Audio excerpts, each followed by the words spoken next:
বীর মহান রিঙ্কু সিং রাজপুত, এই নামটা শুনলেই হয়তো আপনার চোখের সামনে ভেসে উঠবে ডাব্লিউডাব্লিউইর রিং কাঁপানো 6 ফুট 4 ইঞ্চির সেই দীর্ঘদেহী মানুষটির চেহারা, কিংবা আমেরিকার বেসবল মাঠের এক ইতিহাস সৃষ্টিকারী তারকার মুখ।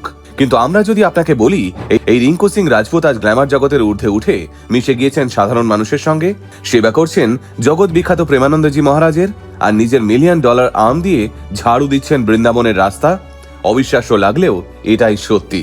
গোপীগঞ্জের এক সাধারণ ট্রাক ড্রাইভারের ছেলে থেকে শুরু করে আমেরিকার বেসবলের ময়দানে বিদেশিদের হারিয়ে ডিজনি চলচ্চিত্রের মুখ হওয়া, তারপর ডাব্লিউডাব্লিউই রিং কাঁপানো সুপারস্টার হিসেবে উত্থান, এই অসাধারণ পথ চলার নায়ক রিঙ্কু সিং রাজপুত আজ সবকিছু ছেড়ে হয়ে উঠেছেন প্রেমানন্দজি মহারাজের আশ্রমের এক নতমস্তক সেবক। কিন্তু কেন এহেন পরিবর্তন এলো রিঙ্কু সিং রাজপুতের জীবনে? নিজের বিশ্বব্যাপী খ্যাতি ব্যবহার করে যেখানে তিনি বিলাসবহুল জীবনযাপন করতে পারতেন, সেখানে কেন ধর্মের পথ বেছে নিলেন তিনি? চলুন আজকের ভিডিওতে সেটাই জেনে নেওয়া যাক। উত্তরপ্রদেশের ভাদোই জেলার গোপীগঞ্জ, এখানকার এক সাধারণ ট্রাক ড্রাইভারের পরিবারে জন্ম হয় রিঙ্কু সিং রাজপুতের। অত্যন্ত ছাপোষা মধ্যবিত্ত পরিবার, ছোটবেলাটা কেটেছিল দারিদ্র্যের মধ্যেই। তাই অনেক কম বয়স থেকেই খবরের কাগজে চাকরির বিজ্ঞপ্তি দেখা শুরু করেন রিঙ্কু। 2008 সালের এক সকালে রিঙ্কু এভাবেই খবরের কাগজ হাতে নিয়ে চাকরির বিজ্ঞপ্তি খুঁজছিলেন, কিন্তু তার মাঝেই হঠাৎ রিঙ্কুর চোখ গেল একটা বিজ্ঞাপনের দিকে।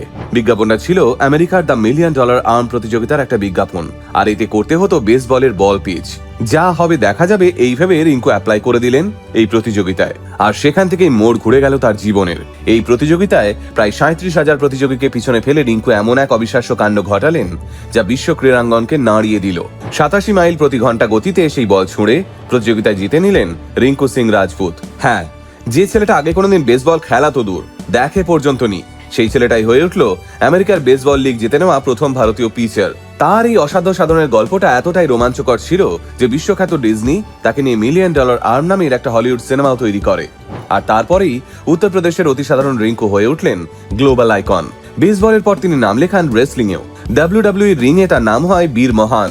তার রুদ্রমূর্তি, কপালে তিলক আর গলায় রুদ্রাক্ষ আমেরিকানদের কাছে হয়ে উঠল ভারতীয় শক্তির প্রতীক। খ্যাতি, ডলার, গ্ল্যামার সবই ছিল তার হাতের মুঠোয়। কিন্তু ওই যে কথায় বলে, মানুষের ভাগ্য যেখানে লেখা থাকে সময় তাকে সেখানেই নিয়ে পৌঁছে দেয়। রিঙ্কুর ক্ষেত্রেও তাই হলো।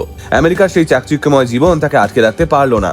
তার ভাগ্য তাকে 7 সমুদ্র পার করে টেনে আনলো বৃন্দাবনের এই পবিত্র মাটিতে, প্রেমানন্দজি মহারাজের চরণে।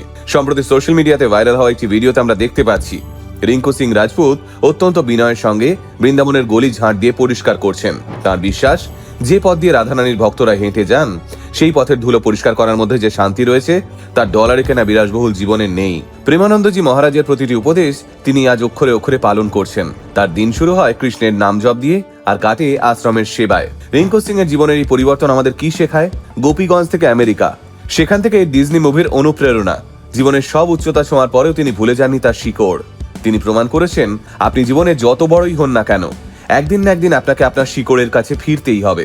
আমেরিকার স্টেডিয়ামে হাজার হাজার মানুষের হাততালি তাকে যে তৃপ্তি দিতে পারেনি, বৃন্দাবনের রাস্তায় ঝাড়ু দিয়ে তিনি সেই পরমানন্দ খুঁজে পেয়েছেন। রিঙ্কু সিং রাজপুতের এই জার্নি আজকে তরুণ প্রজন্মের কাছে একটা উদাহরণ। ভালো থাকুন বীর মহান। আপনার এই ভক্তির পথ আমাদের শিখিয়ে গেল, জগৎ জেতার চেয়েও বড় হলো নিজের মনকে জেতা, আর সেখানেই আপনি আজ সত্যিকারের মহান।